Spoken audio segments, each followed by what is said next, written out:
Successful होने के लिए ज्यादा काम की नहीं बल्कि प्रोडक्टिव काम की जरूरत होती है। पर जो हमारा बिलीफ सिस्टम है वो इससे बिल्कुल उल्टा है। वो कहता है कि ज्यादा काम करोगे, ज्यादा जान लगाओगे, ज्यादा मेहनत करोगे तब तुम सक्सेसफुल होगे। हाँ, सक्सेसफुल हो सकते हो जब तुम्हारा रिजल्ट प्रोडक्टिव हो, पॉजिटिव में हो, पर मैक्सिममली जब हम ज्यादा काम करते हैं तो हमारा रिजल्ट नेगेटिव में होता है। क्यों? क्योंकि जब हम कोई काम कंटिन्यूअसली करते रहते हैं तो हम मेंटली उस काम से तंग होना शुरू हो जाते हैं। जब हम तंग होना शुरू हो जाते हैं तो हम उस काम से जान छुड़ाना चाहते हैं। अब ऐसे वैसे करके उस काम को कंप्लीट करने की ट्राई करते हैं। जब ऐसे वैसे करते हैं तो हमारा रिजल्ट पॉजिटिव से नेगेटिव में हो जाता है। अब इसका सॉल्यूशन क्या है? हर चीज का कुछ ना कुछ सॉल्यूशन होता है। तो प्रोडक्टिव काम करने के लिए भी कुछ टेक्निक्स है। आज की वीडियो में आपको 5 ऐसी टेक्निक्स बताऊंगा जिनमें से अगर आप किसी एक को भी फॉलो करेंगे तो जो आपका काम होगा वो प्रोडक्टिव ही प्रोडक्टिव होगा।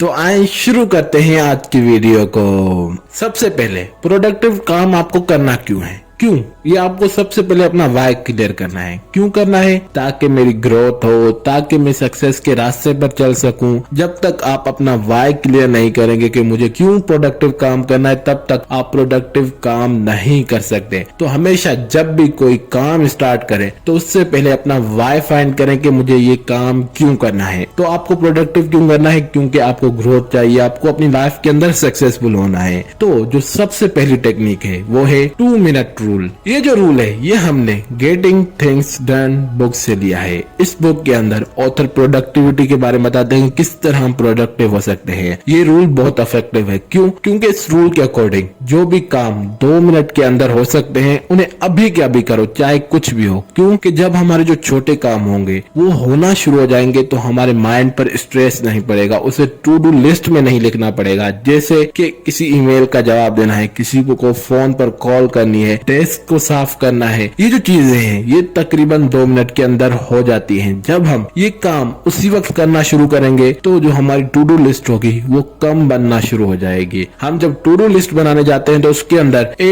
to Z छोटे से बड़े टास्क लिखना शुरू कर देते हैं। जब हम 2 मिनट रूल को फॉलो करेंगे इससे क्या होगा कि जो हमारी टू डू लिस्ट होगी उसके अंदर जो मेन टास्क होंगे, इंपॉर्टेंट होंगे, अर्जेंट होंगे वो होंगे, और जो छोटे टास्क होंगे वो तकरीबन कंप्लीटेड होंगे इस 2 मिनट रूल की वजह से। जब आप इस रूल को अपनी लाइफ के अंदर इम्प्लीमेंट करना शुरू करेंगे तो आपको बहुत ज्यादा प्रोडक्टिव रिजल्ट मिलेंगे। क्योंकि जो आपके मैक्सिममली छोटे काम होंगे वो इस 2 मिनट रूल की वजह से हो जाएंगे। तो आज से अपनी लाइफ के अंदर जो भी टास्क 2 मिनट के अंदर हो सकते हैं उन्हें अभी के अभी करके अपनी लाइफ के अंदर मेन टास्क, इंपॉर्टेंट टास्क को टाइम देने के लिए स्टार्ट हो जाओ। जो दूसरी टेक्निक है वो बहुत इंपॉर्टेंट और आपकी प्रोडक्टिविटी को बहुत ज्यादा बूस्ट दे सकती है, वो है पोमोडोरो टेक्निक। अब ये टेक्निक क्या है? इस टेक्निक को इस तरह से डिजाइन किया गया है कि आपको हर हाफ आवर के अंदर 25 मिनट काम करना है और 5 मिनट ब्रेक लेना है। ब्रेक क्यों लेना है? ये साइंस से प्रूव है कि जब हम कोई काम कंटिन्यूअसली करते रहते हैं तो उसके अंदर जो हमारी क्रिएटिविटी होती है वो खत्म होना शुरू हो जाती है और हम उस काम से जान छुड़ाने की ट्राई करते हैं। जब हम किसी काम के अंदर ब्रेक लेंगे तो इससे जो हमारी क्रिएटिविटी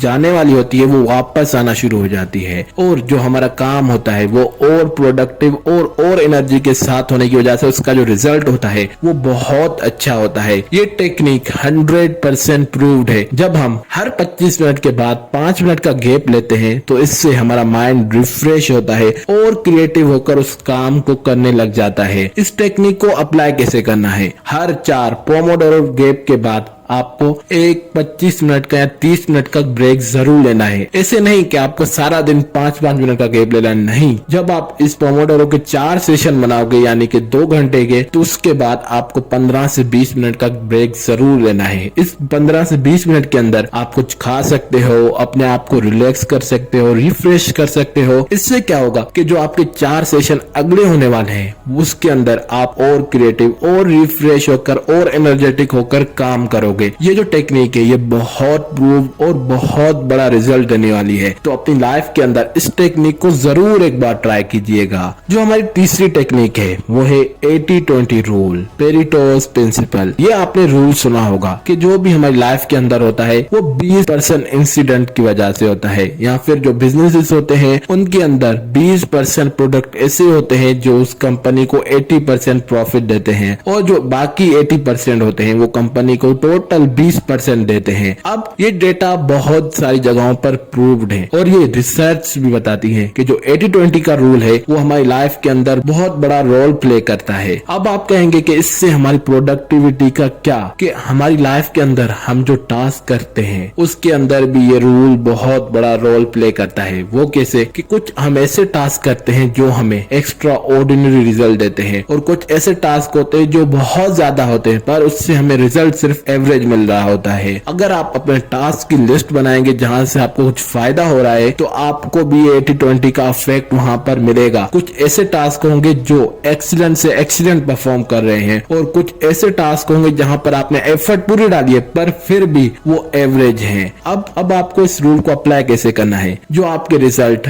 एक्स्ट्रा ऑर्डिनरी परफॉर्म कर रहे हैं उन पर थोड़ा और फोकस करना है, और जो 80% है उसको छोड़ना नहीं बल्कि उस पर भी मेहनत करनी है, पर थोड़ा फोकस उन 20% टास्क पर बढ़ा देना है। इससे क्या होगा कि जो आपका डिफरेंस होगा वो 90-10% हो जाएगा। 20% टास्क आपको 90% तक रिजल्ट देना शुरू हो जाएंगे। ये जो रूल है ये हर जगह पर इम्प्लीमेंट जरूर होता है, पर अपनी थोड़ी रिसर्च जरूर करना कि रूल क्या मेरी लाइफ के अंदर अप्लाई हो रहा है, कौन सी ऐसी चीजें हैं जो मुझे ज्यादा रिजल्ट दे रही हैं, जो मुझे एक्स्ट्रा ऑर्डिनरी रिजल्ट दे रही हैं, और कौन सी चीजें हैं जिन पर मैं मेहनत तो पूरी कर रहा हूं पर एवरेज रिजल्ट दे रही हैं। ये आप रिसर्च जरूर कीजिएगा। इससे क्या होगा कि आप जब रिसर्च करेंगे तो आपको खुद पता चलेगा मुझे किन चीजों पर ज्यादा फोकस करना है और किन चीजों पर कम करना है। और इस रूल को जरूर ट्राई कीजिएगा अपनी लाइफ के अंदर, क्योंकि प्रोडक्टिविटी आपकी बहुत ज्यादा बढ़ा सकती है। जो हमारी चौथी टेक्निक है वो है ज़ाइगरनिक इफेक्ट। अब ये क्या चीज है, ये बहुत बड़ा इफेक्ट है। आपने अक्सर नोट किया होगा कि हमें जो कंप्लीटेड टास्क हैं जो हमने पूरे कर लिए हैं वो हमें याद नहीं रहते, पर जो इनकम्प्लीट है जो हम नहीं कर पाए वो काफी अर्से तक हमें याद रहते हैं, और अफसोस होता है कि मुझसे वो टास्क नहीं हुए। अब आपको करना क्या है, और ये इफेक्ट भी यही बताता है कि जब हमारे टास्क रहते हैं तो हमारे माइंड पर एक फिजूल स्ट्रेस पड़ता है और हम अपने आप को कम समझते हैं, अपनी एबिलिटीज पर बिलीव नहीं करते। तो आपको करना क्या है, ये रूल बहुत इंपॉर्टेंट चीज हमें बताता है कि जो भी आपके बड़े बड़े टास्क हैं जो आपको लगता है कि बहुत ज्यादा टाइम लेंगे, तो आपको करना क्या है, उस टास्क को सब टास्क के अंदर कन्वर्ट करना है, छोटे छोटे टास्क के अंदर उसे ब्रेक डाउन करना है, और फिर उन टास्क को कंप्लीट करके अपने माइंड से फिजूल का स्ट्रेस दूर करना है। जब हम अपने माइंड से स्ट्रेस दूर करेंगे और फीलिंग से निकलेंगे तो हम अपनी लाइफ के अंदर बहुत कुछ प्रोडक्टिव कर सकते हैं। अब इस रूल की थोड़ी मैं एग्जांपल देता हूँ। जैसे कि आपको एक कंपनी की तरफ से प्रोजेक्ट मिला कि आपको एक प्रोजेक्ट बनाना है, बहुत बड़ा प्रोजेक्ट है, उसके अंदर बहुत सारी चीजों की जरूरत है। तो अगर आप उस प्रोजेक्ट को आप पूरा प्रोजेक्ट समझकर करना शुरू करेंगे तो आपके माइंड पर स्ट्रेस बैठना शुरू हो जाएगा। आपको लगेगा कि मैंने अभी तक कुछ कंप्लीट नहीं किया। और यही चीज जो वेबसाइट्स होती हैं वो अप्लाई करती हैं हमारी साइकोलॉजी के साथ खेलने के लिए, कि जब भी हम कोई साइन अप करते हैं या फिर कोई चीज खरीदते हैं उसके अंदर आपको ये जरूर शो हो रहा होगा कि 2 steps are completed, final step are remaining. ये चीजें आपको उस वेबसाइट के अंदर दिखती होगी। इससे क्या होता है कि हमें सेटिस्फिकेशन मिलती है कि अभी थोड़ा रहता है। जब हम उस प्रोजेक्ट को डिवाइड करेंगे सब टास्क के अंदर कि आज मुझे एडिटिंग करनी है, आज मुझे रिसर्च करनी है, इस तरह हम उसे पार्ट्स के अंदर डिवाइड करेंगे, जो हमारा प्रोजेक्ट होगा वो भी कंप्लीट हो जाएगा बगैर किसी स्ट्रेस के। जब हम अगर उसे डायरेक्ट करने जाएंगे कि मुझे प्रोजेक्ट बनाना है तो हमारे माइंड पर स्ट्रेस होगा कि मुझे ये भी करना है, वो भी करना है, वो भी करना है, तो इससे वो काम सही नहीं होगा। जो हमारी 5वीं टेक्निक है वो है कैनबन मेथड। अब ये मेथड क्या है कि आपको एक बोर्ड लेना है, उसके अंदर 3 कॉलम्स बनाने हैं। 3 कॉलम्स के अंदर जो सबसे पहला कॉलम होगा उसके अंदर आपको लिखना है कि मुझे ये टास्क करने हैं। जो दूसरा कॉलम होगा उसके अंदर जो टास्क चल रहे हैं, इन प्रोग्रेस हैं, वो लिखने हैं। और जो तीसरा कॉलम होगा उसके अंदर आपको कंप्लीटेड टास्क लिखने हैं। अब ये आपको पूरे महीने का एक बोर्ड बनाना पड़ेगा, और ये टेक्निक बहुत प्रूव्ड है। जब हम कोई चीज हमारी नजरों के सामने होती है, विजुअल्स के सामने होती है कि मैंने क्या क्या कंप्लीट किया है, अभी क्या क्या रहता है, कौन कौन से टास्क प्रोग्रेस में है, तो हमारा माइंड उन टास्क के लिए सोचना शुरू हो जाता है कि मुझे किस तरह इन टास्क को पूरा करना है। ये टेक्निक ऑर्गेनाइजेशन के अंदर बहुत यूज होती है कि उनके एम्प्लॉयज को पता होता है कि हमें कौन कौन से टास्क अभी करने हैं, कौन से कंप्लीट है और कौन से चल रहे हैं। ये एक टीम के लिए बहुत इंपॉर्टेंट टेक्निक है प्रोडक्टिविटी के हिसाब से। अगर आप कोई बिजनेस चला रहे हैं तो आप अपनी कंपनी के अंदर ये मेथड जरूर अप्लाई कीजिए, फिर आप देखिएगा कि आपको किस तरह कितनी प्रोडक्टिविटी मिलती है।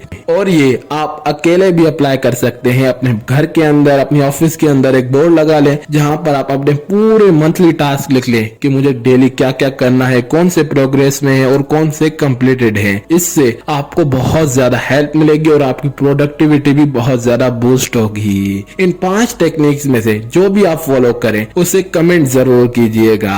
आज की वीडियो में बस इतना ही। अगर वीडियो अच्छी लगे तो वीडियो को लाइक कीजिए, चैनल को सब्सक्राइब कीजिए, अपने दोस्तों के साथ जरूर शेयर कीजिए। वीडियो देखने के लिए थैंक्स।